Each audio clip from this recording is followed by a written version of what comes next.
पाकिस्तान की लगातार चौथी हार, जनूबी अफ्रीका के खिलाफ सनसनीखेज मुकाबले के बाद 1 विकेट से शिकस्त। आखिरी लम्हात में पाकिस्तान को 1 विकेट और जनूबी अफ्रीका को 11 रन दरकार थे। महाराज और शमसी ने प्रेशर गेम में विकेट बचाकर जनूबी अफ्रीका को जीत दिलवाई। 5 रन चाहिए थे तो नवाज को लाया गया, लेकिन नवाज ने फिर मैच न बचाया। चौका खाकर जीत झोली में डाल दी। मिडिल ओवर्स में भी पाकिस्तानी बॉलर्स ने खूब रन लुटाए, जो आखिर में प्रोटियाज के काम आए। जनूबी अफ्रीका ने 24 साल बाद वर्ल्ड कप में पाकिस्तान को शिकस्त देने में कामयाब हुआ। तबरेज शमसी मैच के बेहतरीन खिलाड़ी करार पाए।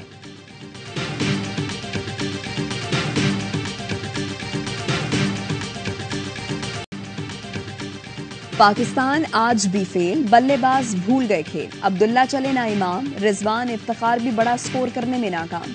बाबर आजम ने 50 रन बनाए, लेकिन टीम के काम न आए। सऊद और शादाब की पार्टनरशिप लगी। शादाब 43 और सऊद 52 पर आउट हुए। दोनों के जाते ही बैटिंग से जान निकल गई। आखिरी 4 विकेटों पर सिर्फ 45 रन का इजाफा हुआ। पूरी टीम 50 ओवर भी न खेल पाई। हर मैच में 350 रन करने वाली टीम को सिर्फ 271 रन का हदफ थमा दिया। तबरेज शमसी ने अपनी घूमती गेंदों से बल्लेबाजों को खूब चकराया। 4 खिलाड़ियों को पेविलियन का रास्ता दिखाया।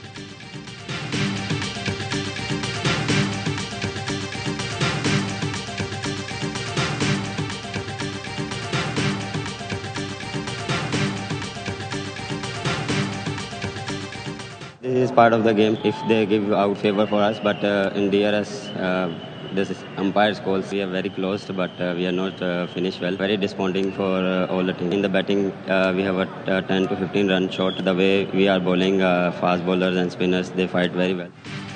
एम्पायर शमसी का आउट देता तो नतीजा कुछ और होता। DRS हमारे हाथ में नहीं। कौमी टीम के कप्तान बाबर आजम शिकस्त पर मायूस, कहा जीत के करीब थे लेकिन फिनिश अच्छा नहीं कर सके। बैटिंग में गलतियां हुई, हमने कुछ रन्स कम बनाए। मिकी आर्थर ने कबूल किया कि वर्ल्ड कप में हमने अच्छा कुछ नहीं किया। कहा जीतना है तो क्रिकेट का मयार बेहतर करना होगा। 6 मैचेस हो गए, अब तक हमने वर्ल्ड कप में अच्छा मैच नहीं खेला।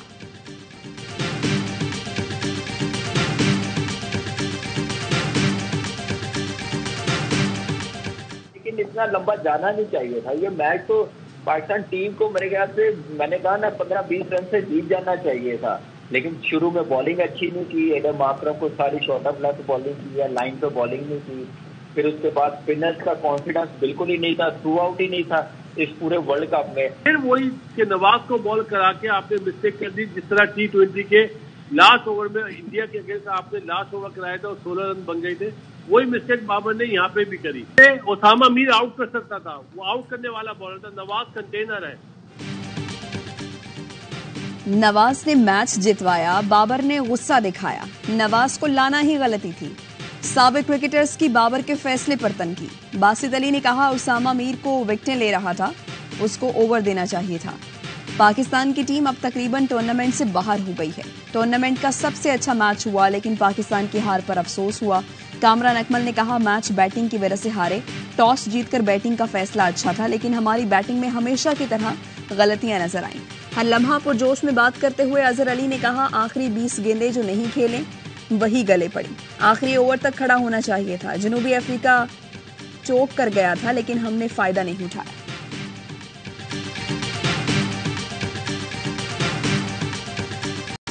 टीम नहीं है ये, सिर्फ जिम्बाब्वे और केनिया से जीतने वाली टीम है। फील्डिंग इनकी फारिक है, हर चीज इनकी बुरी हालत में है। महल्लों की क्रिकेट है ना, उस लेवल की हो गई है। सारा आपसे अपील यही है, क्रिकेटर लवर हैं, हमें डिसअपॉइंट ना करो यार। कैप्टनसी बहुत लो थी।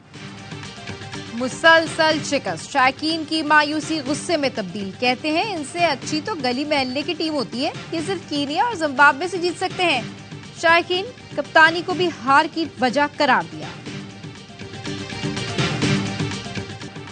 मुल्क में आम इंतखाबात 28 जनवरी 2024 को कराने की तजवीज़। ज़राए के मुताबिक इलेक्शन कमीशन में पोलिंग के लिए इतवार का दिन मुकर्रर करने पर मुशावरत। इंतखाबी शेड्यूल के हवाले से सुप्रीम कोर्ट को आगाह किया जाएगा। हल्काबंदियां 30 नवंबर को मुकम्मल की जाएंगी। इसके बाद इंतखाबी शेड्यूल जारी किया जाएगा। वोट के इंदराज, इखराज और कवायद की दुरुस्तगी के लिए 28 अक्टूबर आखिरी तारीख मुकर्रर।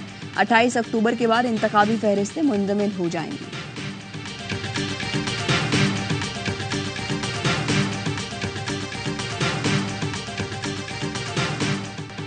साइफर केस में चेयरमैन पीटीआई की दोनों दरखास्तें मुस्तरद। इस्लामाबाद हाई कोर्ट ने जमानत और मुकदमा खारिज करने की दरखास्तें मुस्तरद कर दी। अदालत ने तफसीली फैसले में लिखा, बादियों नजर में केस पर ऑफिशियल सीक्रेट एक्ट का इतलाक होता है। चेयरमैन पीटीआई ने बतौर वजीर आजम साइफर वसूल किया और बज़ाहिर गुम कर दिया। प्रोसिक्यूशन के मुताबिक चेयरमैन पीटीआई ने साइफर के मंदराजात को ट्विस्ट करके सियासी मकासद के लिए इस्तेमाल किया। बिला शक व शुबा चेयरमैन पीटीआई के खिलाफ दस्तावेजी सबूत मौजूद हैं। संगीन नौयत के इल्जामात पर जमानत नहीं बनती।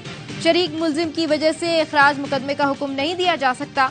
वकील चेयरमैन पीटीआई सलमान सफदर का फैसले के खिलाफ सुप्रीम कोर्ट जाने का ऐलान। कहा, साइफर डी क्लासिफाई हुआ तो सीक्रेट कैसे हो गया? 169 दिन साइफर शहबाज शरीफ के पास रहा, उन्हें गवाह नहीं बनाया गया।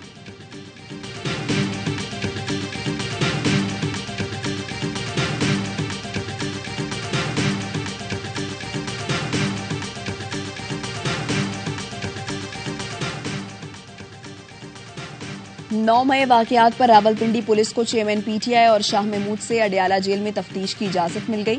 रावलपिंडी पुलिस के अफसर साइफर केस की समाअत करने वाली खुसूसी अदालत में पेश हुए। अडियाला जेल में तफ्तीश की इजाजत मांगी। जज ने पूछा, क्या पहले चेयरमैन पीटीआई शाह महमूद कुरैशी को शामिल तफ्तीश किया गया? पुलिस अफसर ने कहा, दोनों को शामिल तफ्तीश नहीं किया। शरीक मुल्जिमान के बयानात पर शामिल तफ्तीश करना है। जज ने मुकदमात का जायजा लेने के बाद 9 मई के वाकयात पर जेल में तफ्तीश की इजाजत दे दी। गुजरांवाला पुलिस के तफ्तीशी अफसर की दरख्वास्त मुस्तरद। चेयरमैन पीटीआई से तफ्तीश की दरख्वास्त मुस्तरद। आपको यकीन ही नहीं, चेयरमैन पीटीआई वकुआ में शामिल हैं भी या नहीं? जज अबुल हसनात जुल्करनैन के रिमार्क्स।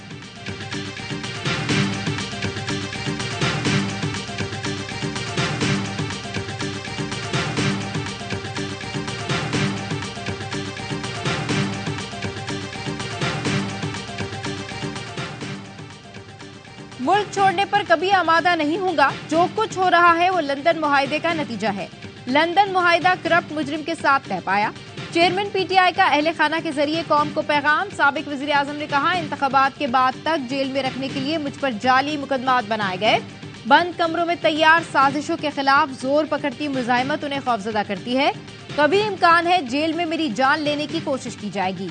जब भी इंतखाबात का मौका आए, तंजीमी जिम्मेदारान भरपूर इंतखाबी मुहिम चलाएं।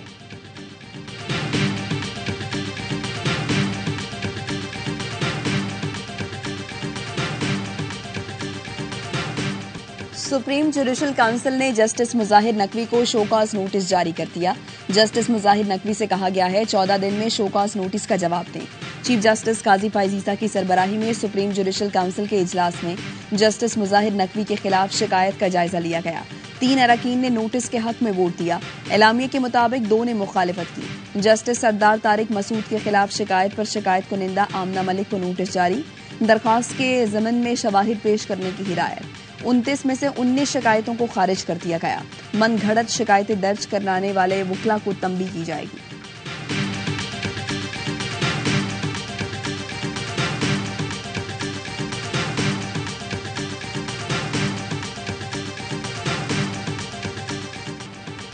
फैजाबाद धरने के हकाइक क्या हैं? हुकूमत ने कमेटी बना दी। अटॉर्नी जनरल ने सुप्रीम कोर्ट में अमल दरामद रिपोर्ट जमा कराई। रिपोर्ट में कहा गया कि वफाकी हुकूमत ने फैजाबाद धरने के जिम्मेदारों के तयन के लिए फैक्ट फाइंडिंग कमेटी बना दी है।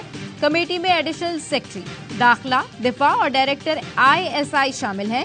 फैक्ट फाइंडिंग कमेटी तयशुदा TORs के तहत इंक्वायरी करेगी, गवाहों के बयान कलम बंद करेगी, अपनी सिफारिशात भी मुरतब करेगी।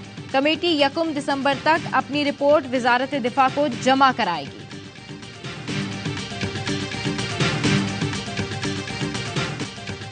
गजा पर इजरायली हमलों में तेजी, शदीद बमबारी के साथ जमीनी कार्रवाई का भी आगाज कर दिया। शिमाली गजा में तोपखानों से गोले बरसाए जा रहे हैं। जमीनी कार्रवाई से पहले मवासलाती निजाम बंद कर दिया गया। हिलाल अहमर के मुताबिक गजा में मवासलाती ब्लैकआउट होने के बाद टीमों से राबता मुनक़ता हो गया।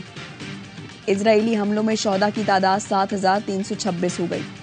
3,000 से जायद बच्चे, 1,700 से जायद खवातीन, 414 बुजुर्ग शामिल, 18,500 जख्मी और 1,700 लापता हैं। इजराइल ने वहशियाना बमबारी से 772 खानदानों का नामो निशान मिटा दिया। अक़वाम मुत्तहिदा का कहना है, गजा में कोई मकाम महफूज नहीं। गजा के बच्चों का हर दिन गम, तकलीफ और अजियत में गुजर रहा है। एक बच्चे ने बताया वो खाना खा रहे थे कि इजराइल ने बमबारी कर दी। उसके घर के सब लोग शहीद हो गए। एक बच्ची अपनी मां की मैयत के साथ मामा मामा पुकारती चलती रही। इजरायली जाहिरियत से बचने वाले फलस्तीनियों में बीमारियां फैलने लगी हैं।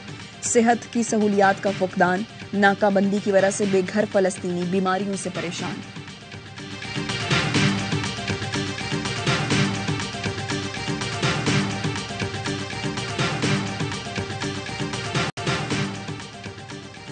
इसराइल हमास मुज़ाकरात अहम मरहले में दाखिल। फजा में जंगबंदी के लिए कतर की सालसी का असर। इसराइली कैदियों के तबादले पर आमादा होगी। जंग बंदी यकीनी बनाने के लिए कतर फरीकैन से शराइत पर सख्ती से अमल दरामद का ख्वाहिशमंद। गारंटी देने के लिए हमास और इसराइली हुकाम कतर में मौजूद। इसराइल दुनिया की हमदर्दियां खोने लगा। अक़वाम मुत्तहिदा जनरल असम्बली में मेंबर मुल्कों की खामोशी ने बड़ा पैगाम दे दिया।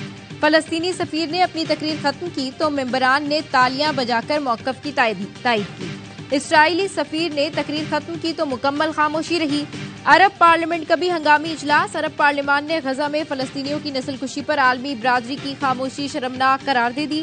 स्पीकर आदिल अब्दुर्रहमान ने खिताब में कहा, आलमी बरादरी का अंधापन और इसराइल की हिमायत खित्ते में बड़ी तबाही का सबब बनेगी।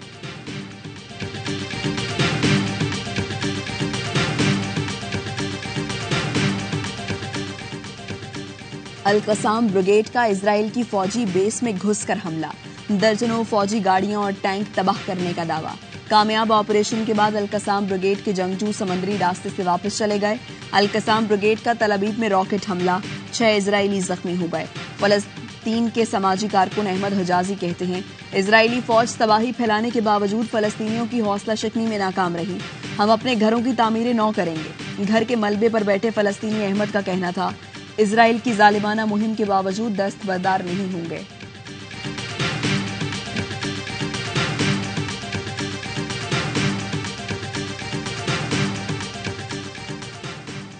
कमर जावेद बाजवा के समधी साबिर मिट्ठू के खिलाफ एफआईए ने इंक्वायरी बंद कर दी। एफआईए का कहना है, साबिर मिट्ठू मनी लॉन्ड्रिंग सर्कुलर लाहौर में पेश हुए। पेशावर माहिर टीम ने टैक्स, प्रॉपर्टी और दीगर रिकॉर्ड का जायजा लिया। दस्तावेजात दुरुस्त होने पर साबिर मिट्ठू को क्लियरेंस लेटर जारी कर दिया गया। एफआईए का कहना है, साबिर हमीद मिट्ठू पर मुखालिफिन ने बेबुनियाद इल्जामात आयद किए थे। साबिर मिट्ठू के खिलाफ कोई शवाहिद न मिलने पर इंक्वायरी बंद की गई। साबिर मिट्ठू ने 2022 तक टैक्स गोशवारों, बैंकों के तमाम गोशवारे, पाकिस्तान और बैरून मुल्क इमलाक की दस्तावेजात का रिकॉर्ड भी एफआईए को दिया।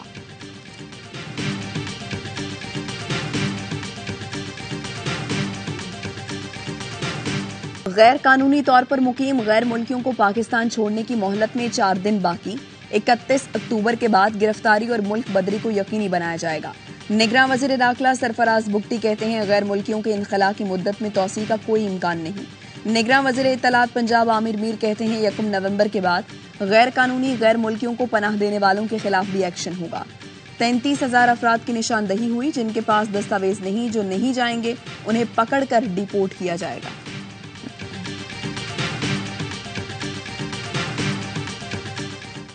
हम कराची से आए, नाजमाबाद से, और अभी हम अफगानिस्तान जा रहे हैं। हमारी पैदाइश ही वहीं पर है और हमारी शादी भी वहीं पर हुई, बच्चे भी वहीं पर हुए। बहुत अच्छे लोग थे और हम पाकिस्तान से बहुत खुश हैं। अच्छे लोग हैं।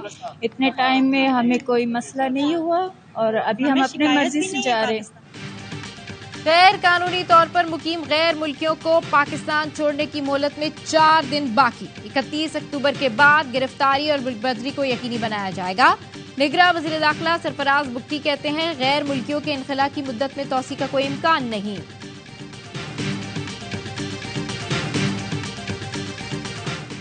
साहिवाल में बिजली चोरों के खिलाफ कार्रवाई। खवातीन ईंटें उठाकर आ गईं। ओट कॉलोनी में खवातीन का पथराव, वापडा गाड़ी के शीशे टूट गए। मुश्तइल अफराद का मौके पर पहुंचने वाली पुलिस पर भी पथराव, डंडों से हमला। हमले में 3 पुलिस एहलकार, 2 वापडा एहलकारों समेत 5 अफराद जख्मी। वापडा टीम के साथ आए पुलिस एहलकारों की हवाई फायरिंग।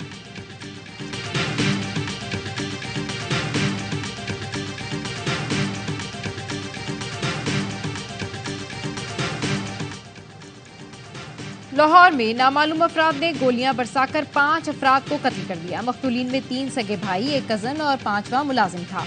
वाकया थाना चौहन की हुदूद में पेश आया। पुलिस ने तहकीकात शुरू कर दी। ताहाल कत्ल की वजह मालूम न हो सकी। आईजी पंजाब ने मुल्जिमान की फौरी गिरफ्तारी के लिए स्पेशल टीम तश्कील देने की हिदायत कर दी।